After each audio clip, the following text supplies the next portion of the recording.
Hey guys, what's going on? It's Eli, back with another review video, and yep, that's right, it's that time once again for Oscar-winning Movie Week. Yes, in celebration of the upcoming Academy Awards / the Oscars, all throughout this week, me reviewing some Oscar-winning films, from Best Picture to Best Animated Feature. You know the drill. Yeah, so that's right. So one of the first Oscar-winning films that I'll be reviewing, well, of course, yes, you read the title and you know exactly what it is that I'm reviewing.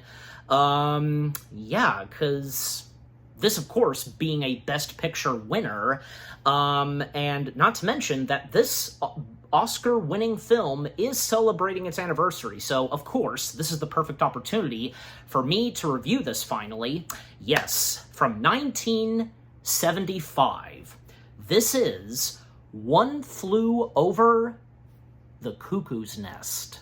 Yes, One Flew Over the Cuckoo's Nest. Man, I tell you, because this film, you know, it's very interesting.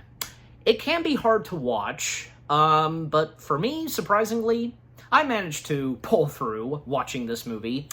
Not a real problem for me watching this. Yeah, because I, of course, get the drill and know exactly what this movie's about and what goes down in it. You know, these patients in this mental institution and what they're going through, and, well, them being treated not quite right. I mean, those that are a part of the mental institution, from the nurses and such, they think they're doing the good thing and such, the right thing, and doing it right, you know, to help them, but not exactly. And that especially goes for one of the most famous characters and famous villains in this movie. Yeah, until I mention her some more.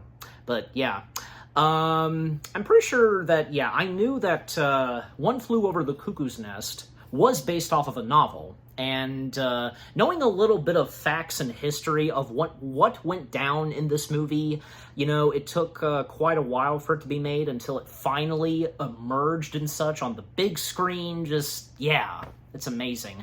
So again, I'm glad to have finally watched this, and, you know, the first things I have to say about it, well, again, as I said, I knew about this movie for a long time, and when I finally got around to watch it and get a DVD copy of it, and like I said, I managed to pull through watching this. I thought this was really good, from beginning to end, with its direction, great cast of talents, the suspense, some funny moments here and there, the hard-hitting stuff that happens. You know, it's crazy. It's mind-blowing what happens in this movie. And from the genius direction of the late Milos Forman, who's probably best known for not only directing this, but also directing, say, Amadeus, which that too won Best Picture, which I of course reviewed if you want to go check that out.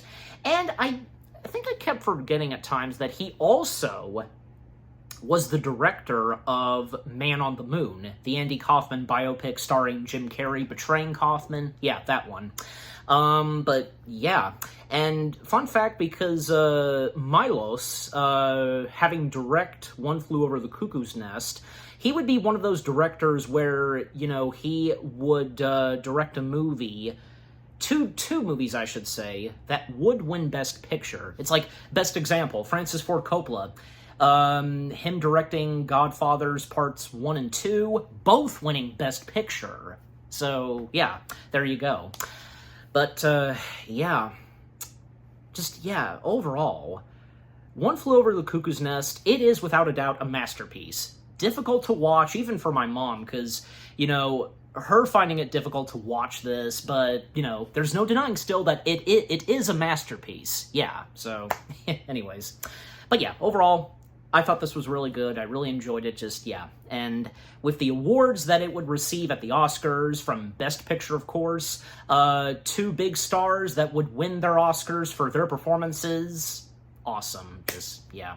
All right, so, enough said. As always, for me, read the description / the story. When Randall Patrick McMurphy, gets transferred for evaluation from a prison farm to a mental institution, he assumes it will be a less restrictive environment.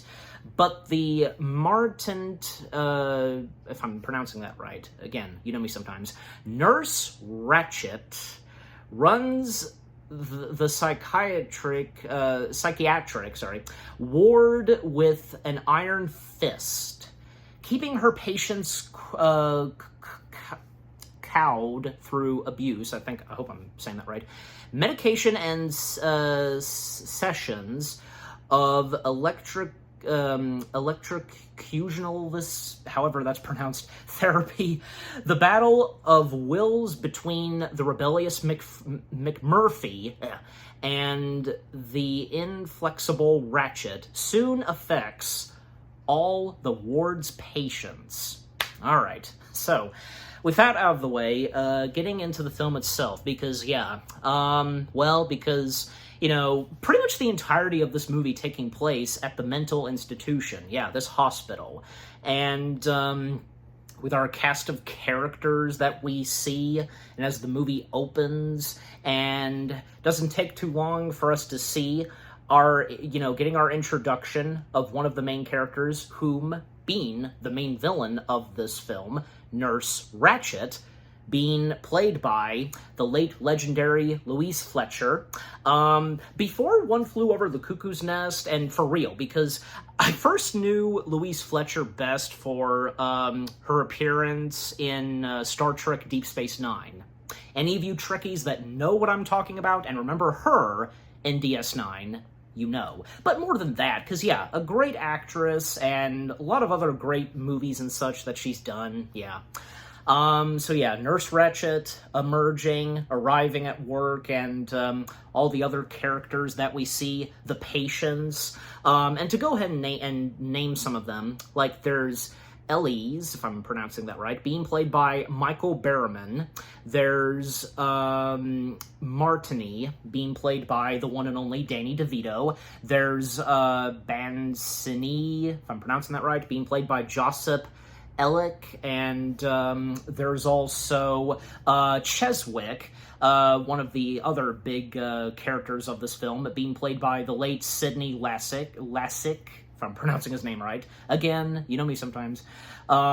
There's Tabor, I hope I'm pronouncing that is right as well, being played by Doc Brown himself, Christopher Lloyd. And Christopher Lloyd doing One Flew Over the Cuckoo's Nest, because doing this before, say, like Taxi, and most notably Back to the Future, and a lot of other great films that he would do later on.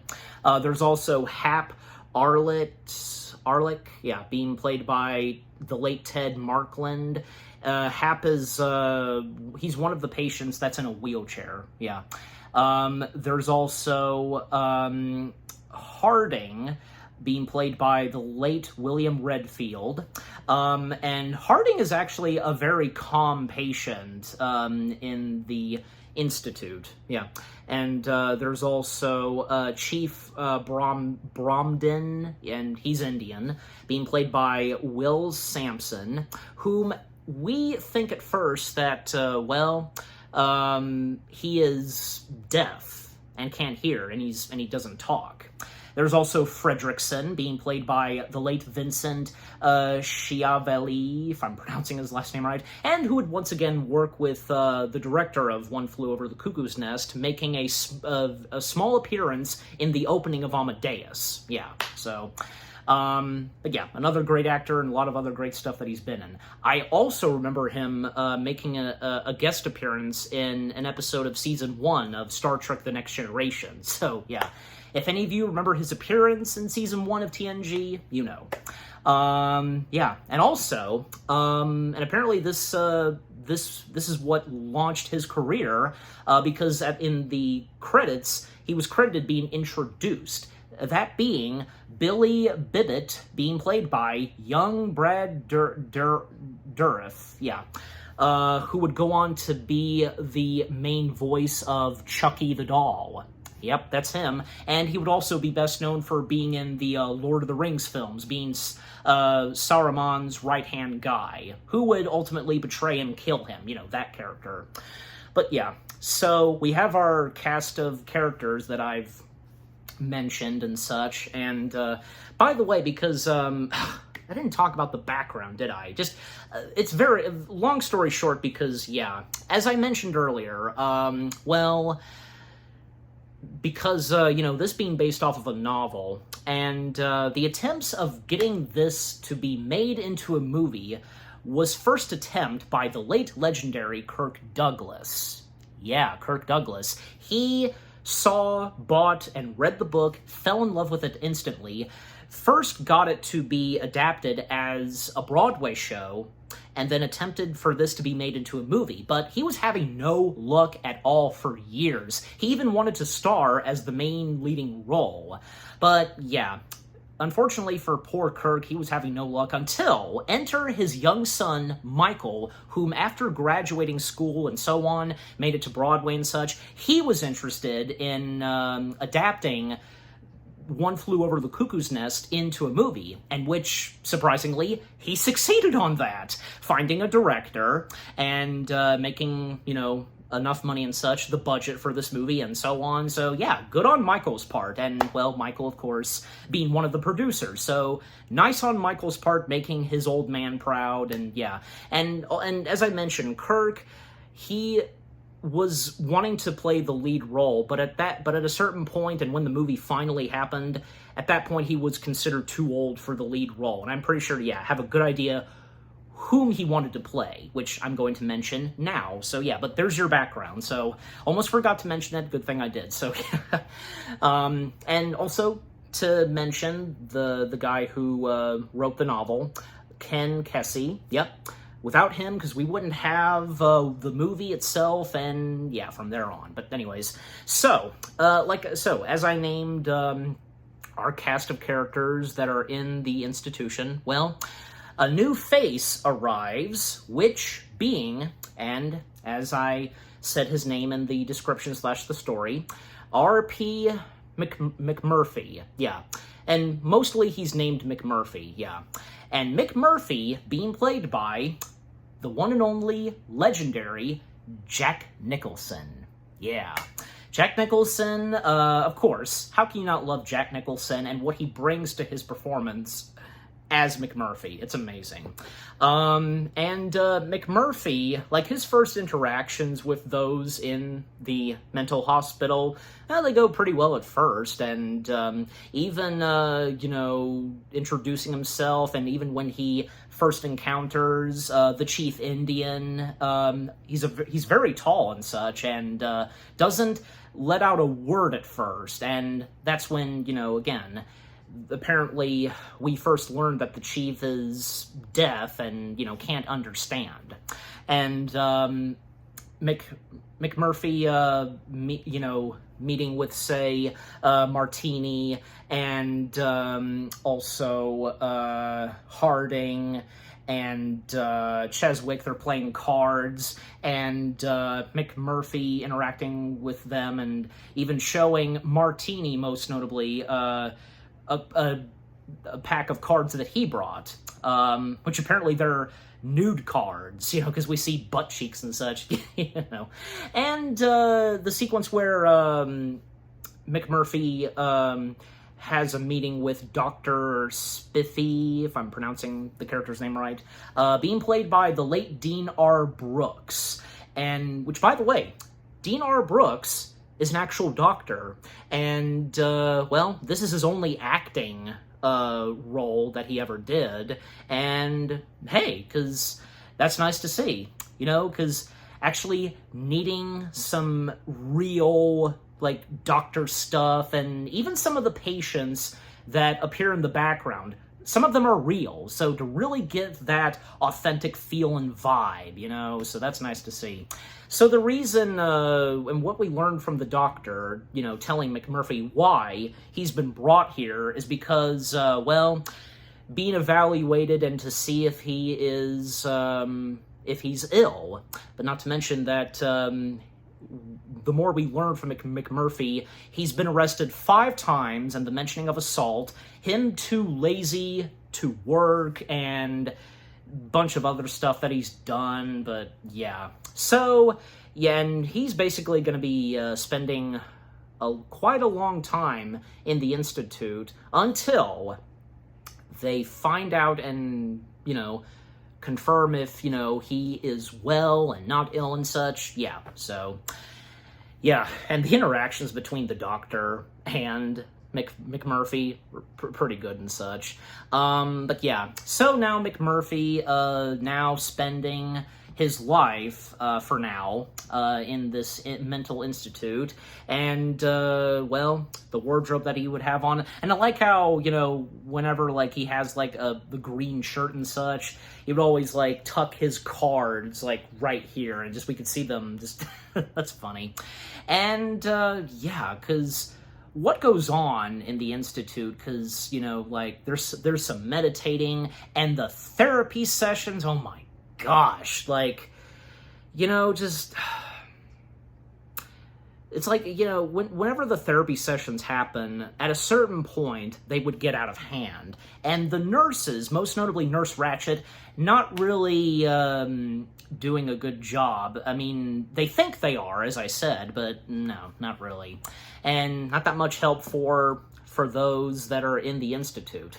And, well, talking about that, one of the first things that we see and with these therapy sessions is the discussion of Harding's wife, and Harding suspecting that Harding his wife might be cheating and such, and nobody has an opinion. When Nurse Ratched asks the others if they have an opinion on this, nobody answers, not even McMurphy, and, well, even, something that, Cheswick would say a little later, even when he's trying to help Harding, and yeah, and Harding talking about his wife and such, and like I said, Harding out of all of them is the calmest, and a little bit for McMurphy, he can be at times, yeah, but yeah, and I just love that moment with the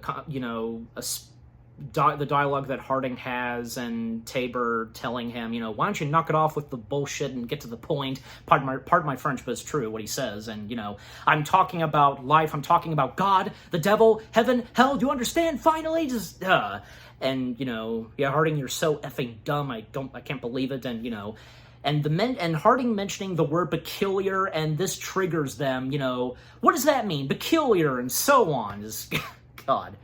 Yeah, and to also, and I know I didn't mention the other, characters' names, but, well, another one is, okay, yeah, here he is. His first name's not showing. I don't know why.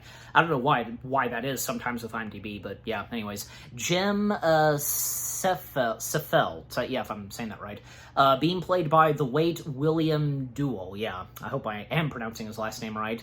I remember him best appearing in the Police Squad show. Police Squad, before the Naked Gun films happened, and he played the part of the shoe shine guy who helped out Frank Drebin with some information and such.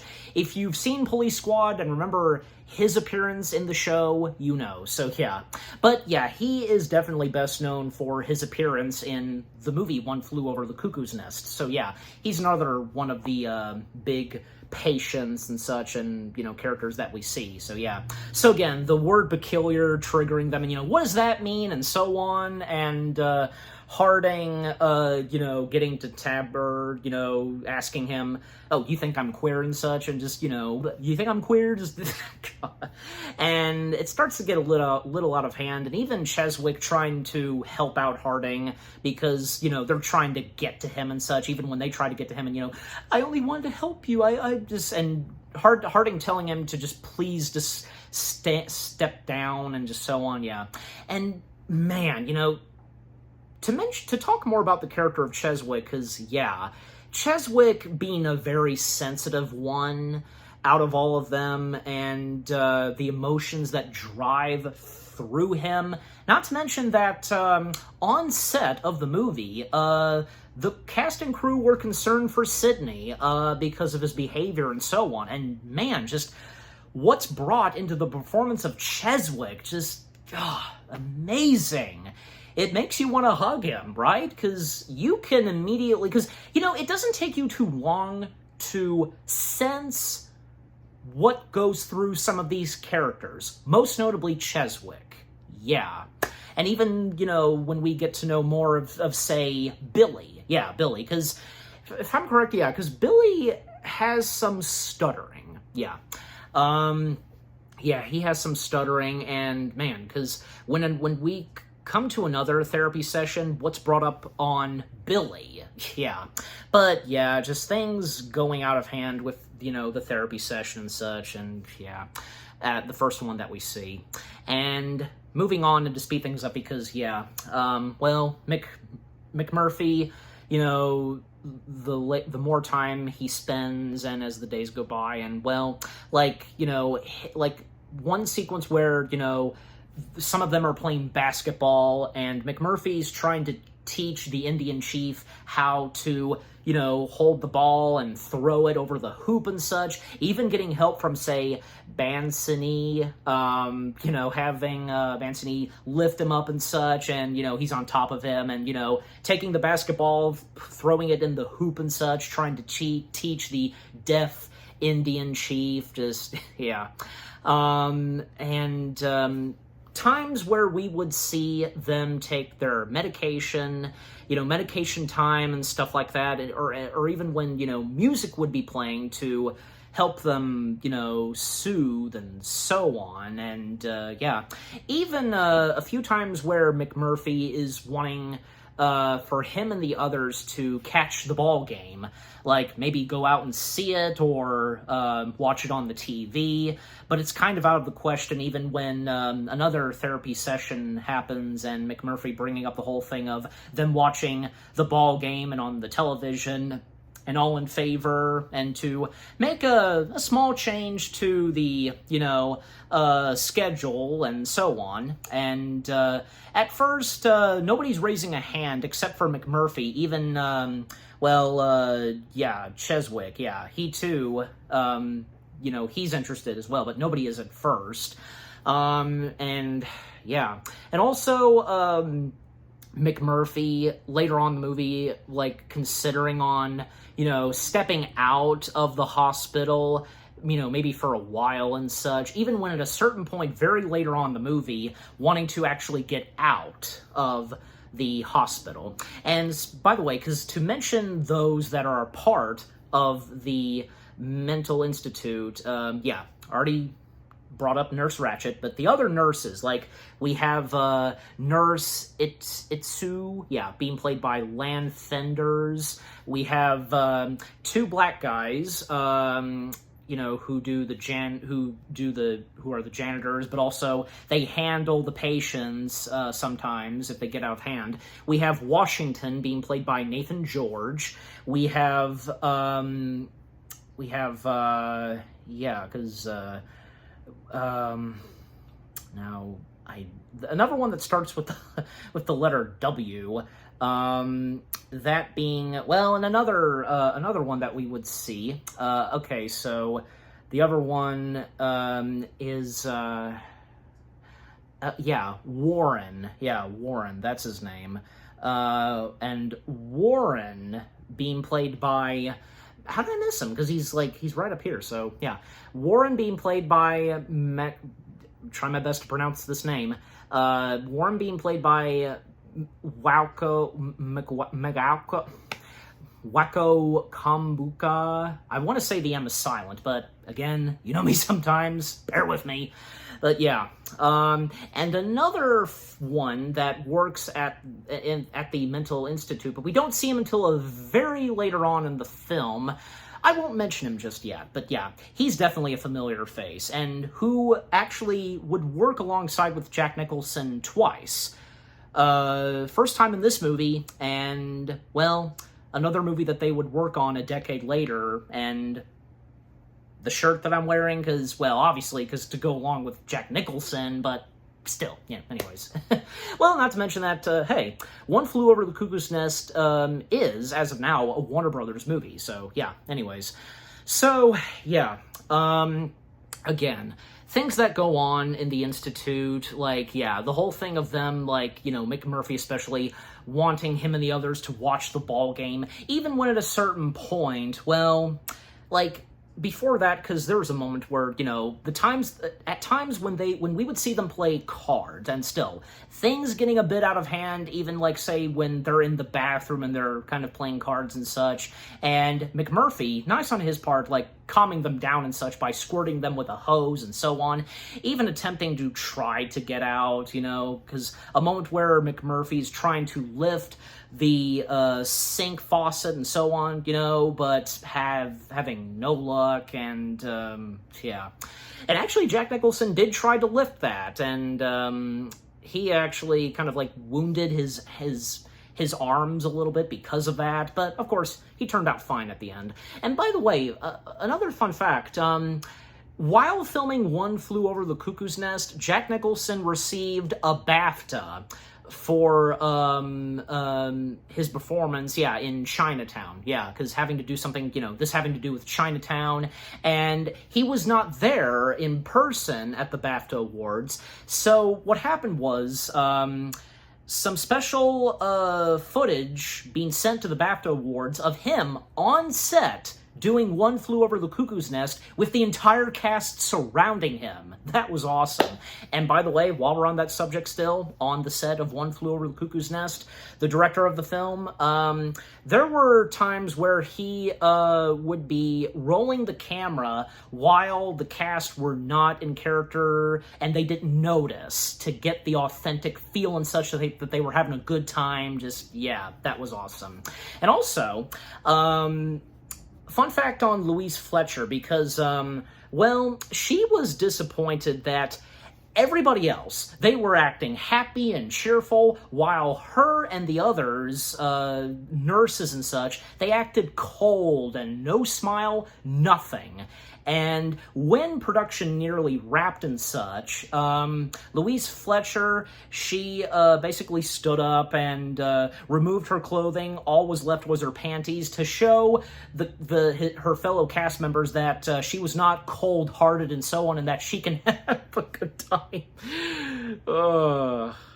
I'd imagine they were just like stunned, like, whoa, what are you doing, Louise? Just, yeah. Anyways, but yeah. So again, coming back to where I was, and well, again, when at a certain point that, yeah, McMurphy managing to get the others to raise their hands, you know, that they want to watch the ball game, but only 9 raise their hands, and according to Nurse Ratched, everybody else in the room has to raise their hands, and, well, McMurphy tries to do so, but doesn't really work. Even when it's over, the discussion's over with, and with the therapy session being done with for today, yeah, but surprisingly, the Indian chief actually raises his hand, but it's too late according to Nurse Ratched. Then what happens next is McMurphy going up to a bench, looking at the TV that's not even on, and pretending that the game is on, and getting the others to come back in and, you know, rooting for whatever it is that's happening in the ball game, and pretending that they're enjoying it. And Nurse Ratched, like, she's trying to get them to knock it off and just stop this, and, which, yeah, that's what happens, yeah. But yeah, and to speed things up still, because, yeah, more that happens in the Institute. Well, it's like one scene where, nice to see that they have a pool, and them getting in the pool. Even, yeah, what's-him-face, Hap, in the, you know, on the wheelchair, him getting to swim in the pool and such. And there's a heated moment between McMurphy and Washington, because, well, McMurphy plans to be out in 68 days, but Washington sets him straight that, you know, he'll get out when they'll release him, and if it's official that he is well and not ill and everything like that. So, yeah.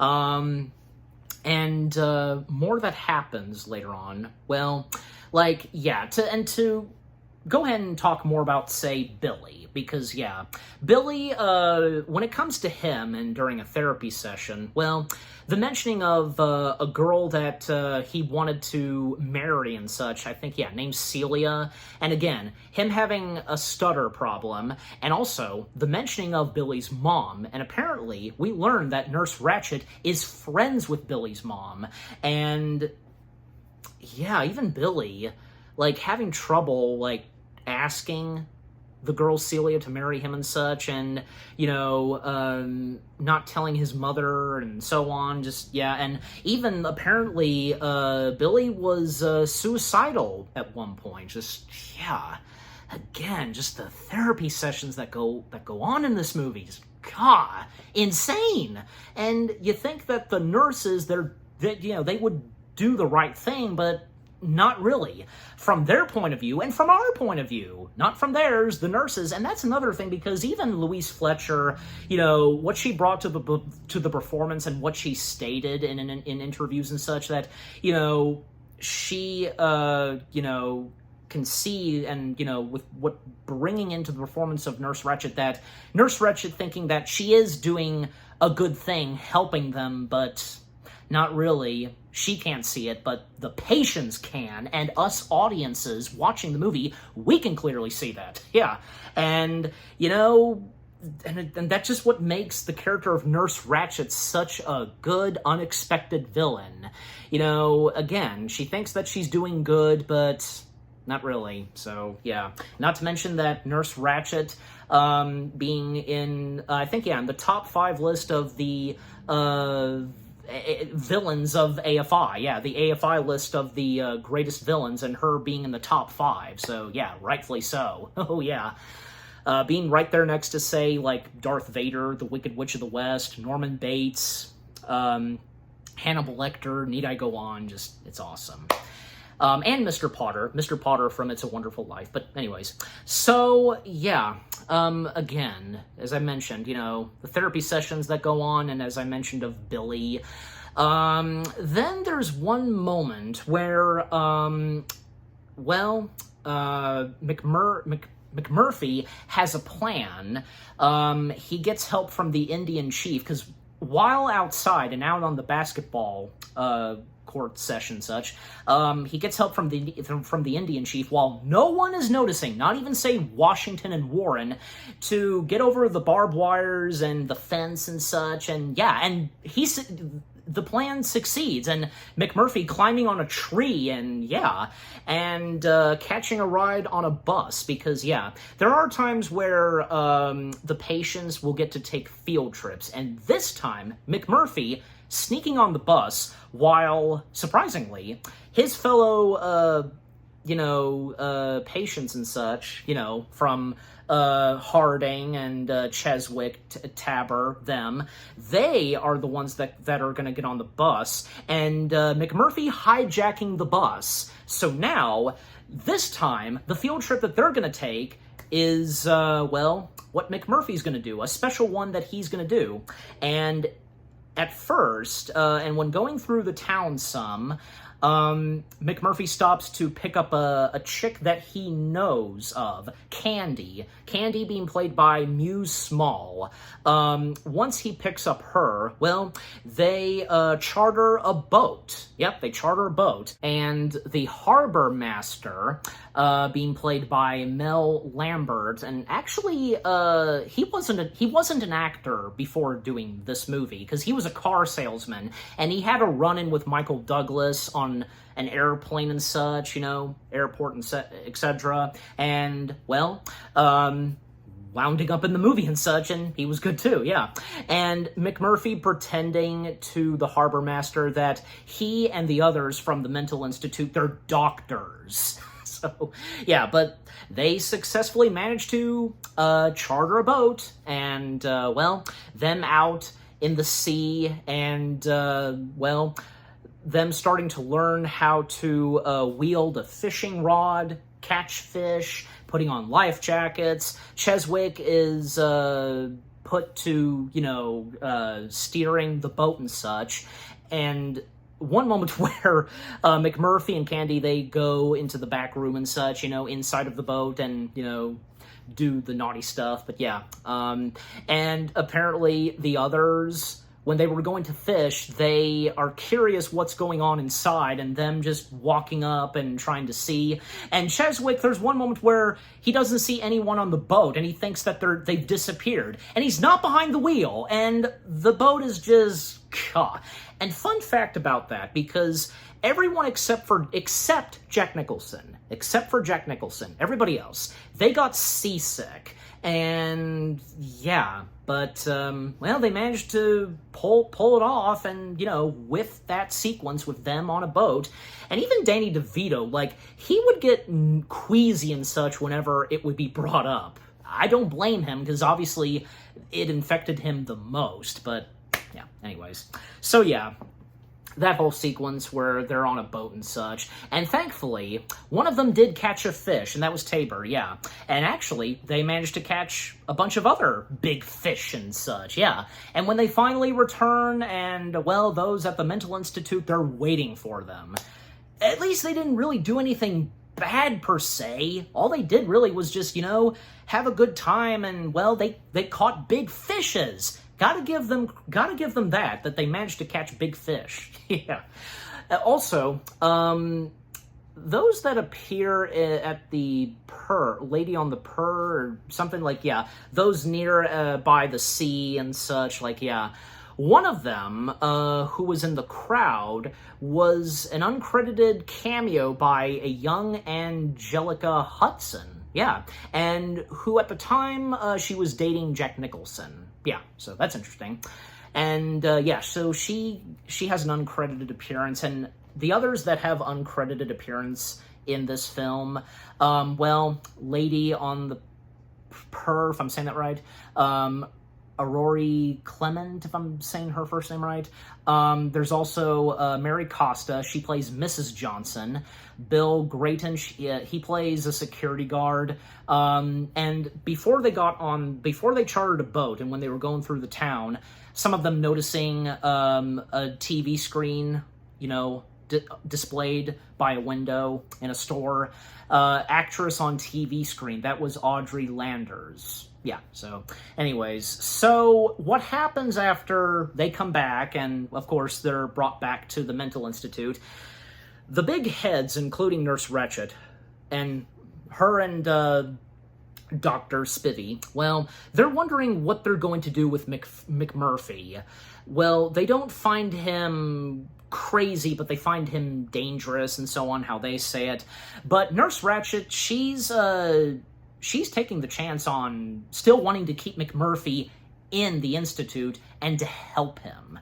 Well, that's kind of nice to hear that from her, but still not quite good at it for them. But anyways, and from their point of view, as I said earlier, but yeah. So, yeah. And to name some of the other cast members, because, yeah, there's Colonel Matterson being played by Peter Brocco. There's Beans Garfield being played by Ken Kenny. There's Night Supervisor being played by Kay Lee. Ellsworth being played by Dwight Merrifield. And, yeah. And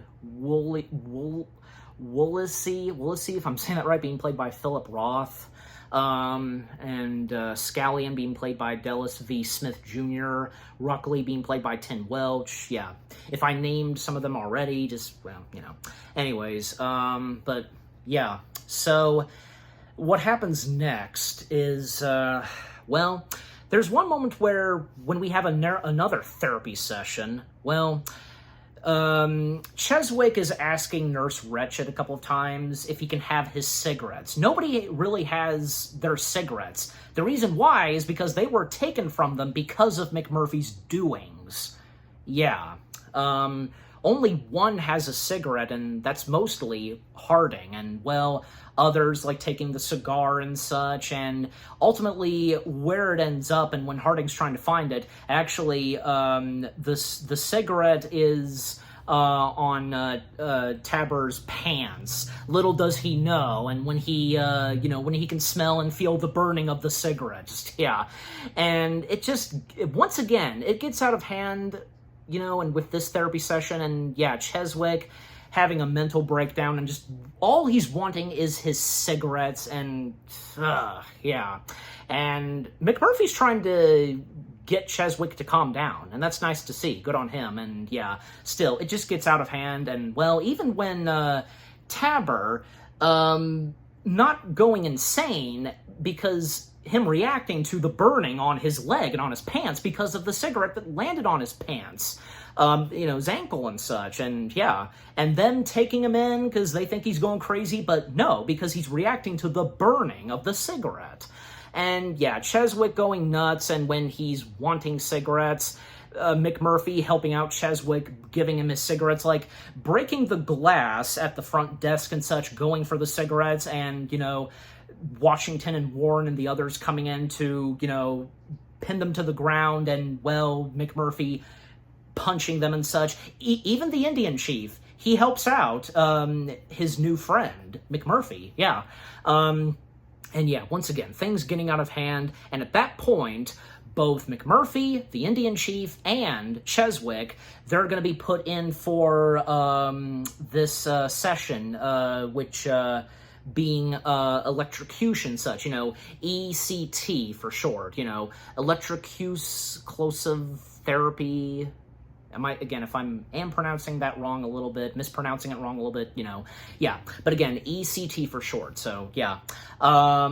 Electrocution therapy, best way to put at it. So, and Cheswick, he's the first to do this, and again, the struggles that go through him and his mental breakdown, he doesn't want to do it. Don't take me in, don't let them take me away, I don't want to go. Poor guy, still. And, well, a moment that we get between McMurphy and the Indian chief, well, because McMurphy, he offers him a piece of gum. And out of nowhere, all throughout the time of this movie and such, I should say, he finally speaks, saying, "Thank you." All this time he can talk, and he was never deaf. He must have kept that secret and, well, fooling everyone in the Institute that he was deaf. And I'm pretty sure, yeah, because only McMurphy's the only one at a certain point where he knows that the Indian guy can talk, so, God, yeah. But, yeah, it's nice to see that, a friendship was building between both of them. That's nice to see. And, well, Cheswick, he's done with the electrocution therapy session and such. Him being rolled out, and yeah, again, poor guy. Yeah. And now it's McMurphy's turn, and him being strangled down and being put something in his mouth so he doesn't bite his tongue. And God, we can just see and the pain and such that's going through, and great performance by Jack Nicholson right there, reacting to the electrocution. And when he's done, and a little later, and when we have another therapy session, him coming out and just he must have been affected really bad by the electrocution, but nope, he fools them and confirms that he's doing just fine. Well, that's nice to see. And yeah, so, and to still to speed things up, because at a certain point, well, McMurphy and the others, they start to have some real good fun late in the evening when McMurphy once again invited the same girl that he and the others were with when they chartered a boat, Candy. Yep, Candy once again showing up, but this time, not just her, but another chick. That being a girl by the name of Rose, and Rose being played by Louisa Mortis, yeah. When it's late in the evening, and Nurse Wretched and everybody else, going home for the evening, at one point McMurphy sneaking into the office and using the phone to call up Candy and just, yeah, to get a car and to drive up to the Institute, and yeah. And this is where we finally get the appearance of someone else who works in the Institute and is in charge of, keeping watch and such, and in the room where everybody is sleeping, Turkle. and Turkle being played by the late legendary Scatman Crothers. Yeah. And as I mentioned earlier, Scatman Crothers, he would go on to once again work with Jack Nicholson in Stanley Kubrick's The Shining. Again, hence the shirt, so yeah. So that's nice to see, because yeah, twice that both Nicholson and Crothers, they worked together. So yeah, in 2 really good films, yeah.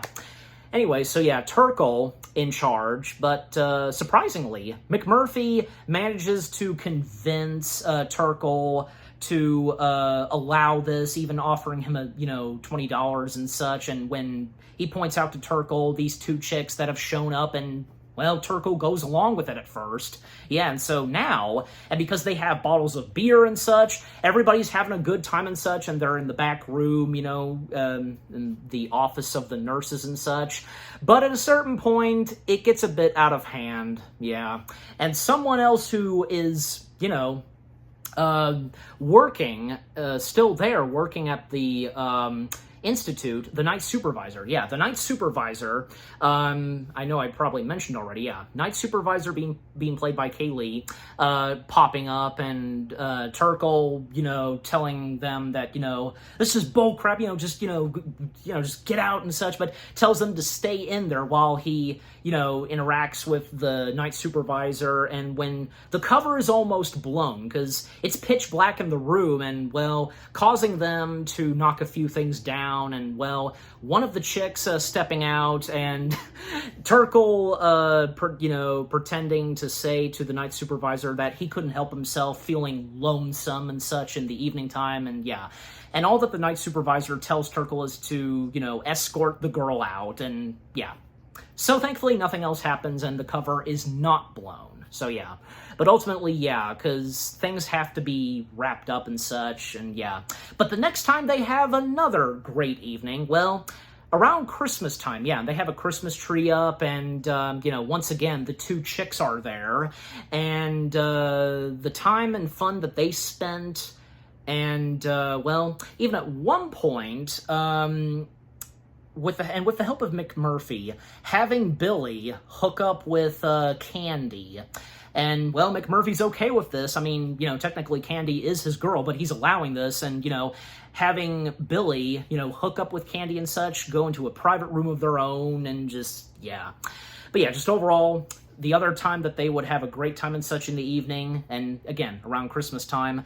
And, well, the next morning, they all had passed out and such, falling asleep, and, because, they had a lot of fun, etc., and nothing's been straightened up. The mess is still there in the room, and, well, when Nurse Ratched and everybody else, they step in, they can see what's happened, and just, yeah.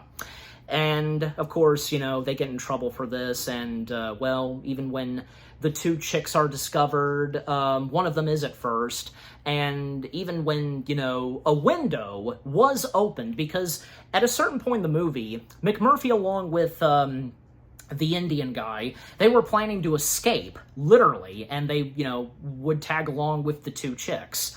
But that didn't come to be at first, because again, the next morning when they're discovered, their cover's blown, just, yeah.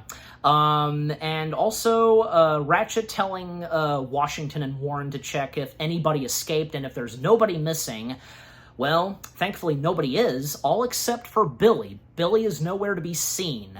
But when they discover him and find him, well, he's in the room where he hooked up with Candy and such, and yeah.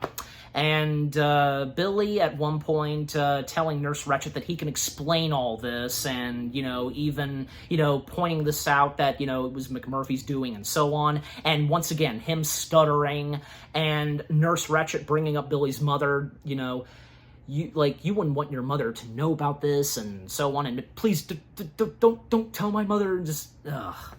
And poor Billy, because him being taken in, for treatment and such, and, well, Candy and Rose being escorted out, and, after that, well, McMurphy and, the Indian guy, they're still planning to escape, yeah, Yeah, again, because McMurphy and the Chief Bromden, yeah, almost forgot his last name. Them still attempting to escape, they surprisingly have these keys, and by unlocking the lock to the window, Washington and Waring noticing this, and they were almost about to get beaten down. But when we hear this horrific scream from one of the nurses, that was Nurse, what's her face?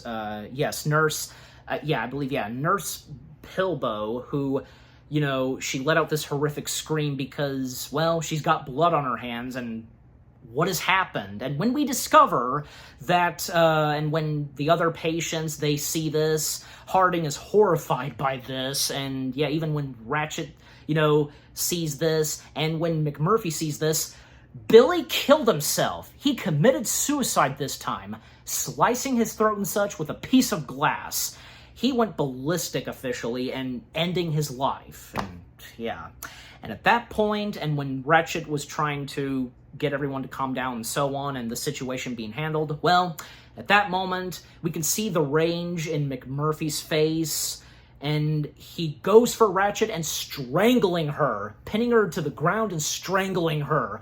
The close-up shots of Nicholson and Fletcher, just, fantastic. And when, McMurphy is beaten on the head, just, you know, and to let Fletcher go, you know, from almost being strangled to death, and yeah. And what happens next? Well, because we're near up to the end of this movie. Well, because, well, everything's now calm and, you know, things settled down, and we see Nurse Ratchet now, like, having a collar around her neck because of the neck injuries and such from McMurphy. The patients, them taking their medications and such, and yeah. And apparently, there's one moment where Jim Seffelt, he basically tells the others that McMurphy apparently escaped. He presumes and thinks that McMurphy escaped the Institute, but we see a little later that he actually didn't. And yeah, the other patients and such, you know, from Harding and, you know, Martini and such, them playing cards and so on. And also, can't forget to mention that it was brought up earlier that most of them, you know, are being volunteers and such, you know, that word being brought up, and some of them can leave anytime they want from the Institute, most notably Harding, but some of them being committed to this Institute, that was brought up earlier. So yeah, some of them can leave anytime they want, and McMurphy, you know, just surprised by this a little, you know, and I mean, how he reacts to this, and, you know, for him, he's not able to leave, and just, yeah. But some of the others can, yeah.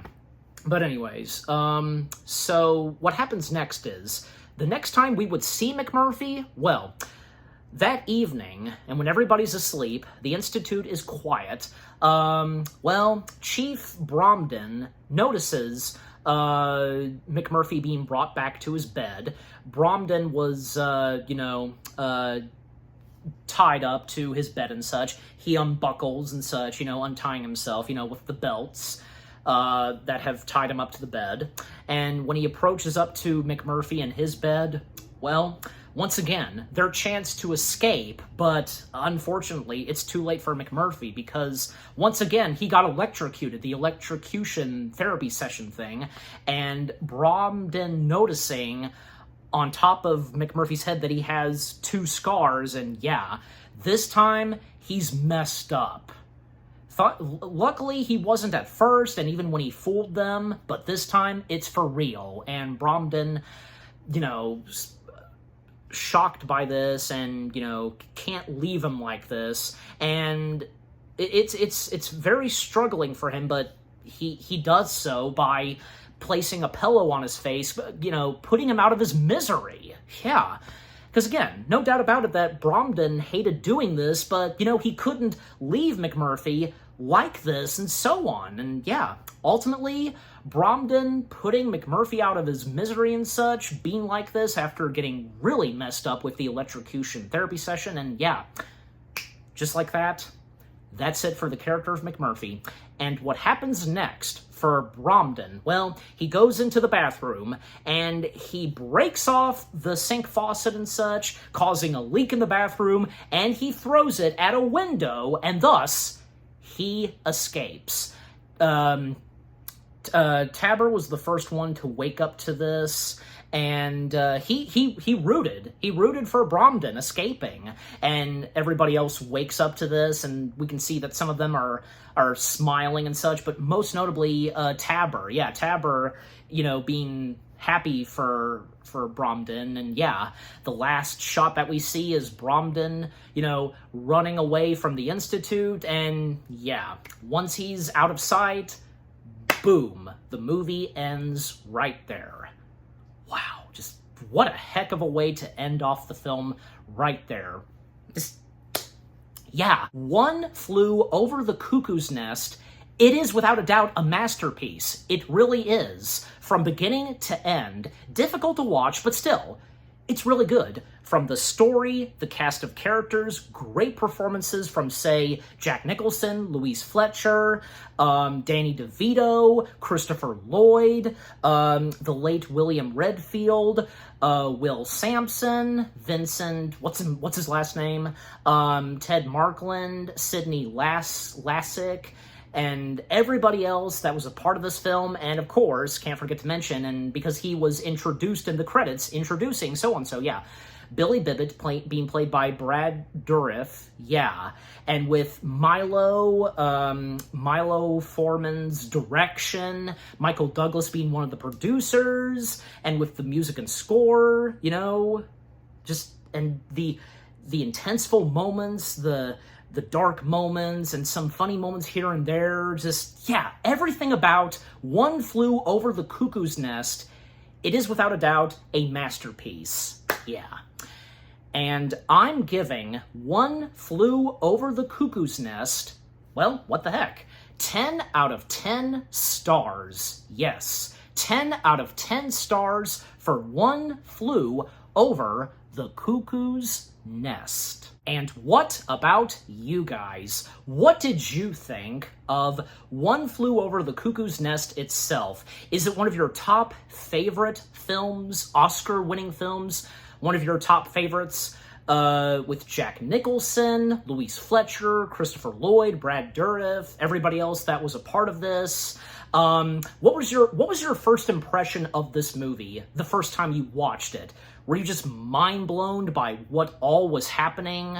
Did you felt disturbed and found it difficult at a certain point that, golly, yeah. But besides that, finding this to be a really good film, yeah. And what were some of your favorite moments? And any moment that you did not see happening that was unexpected, yeah. Overall, what do you think of One Flew Over the Cuckoo's Nest itself, and with what I've had to say, my review, and yeah, what did you think of my review? Leave comments and give this review video a like, as always. And so, with all that being said, thank you very much for watching. I hope you guys enjoyed my review of One Flew Over the Cuckoo's Nest. More review videos are coming your way. They're going to be awesome. Keep looking forward, and I'll see you guys in the next video / review. And, well, Oscar-winning movie week has just begun. Stay tuned later tonight, because the next Best Picture winning film that I'll be reviewing, well, coincidentally, Jack Nicholson, one of the stars of One Flew Over the Cuckoo's Nest, presented the Oscar, the nominees for Best Picture, and one of them that won, well, with just one word in the title of this movie: Crash. Yeah, you know what's next, and yeah, I said the name of the title of the next Best Picture winning film that I'll be reviewing. Yeah, so yeah, again, stay tuned for that. Take care. Happy anniversary to One Flew Over the Cuckoo's Nest. And peace out.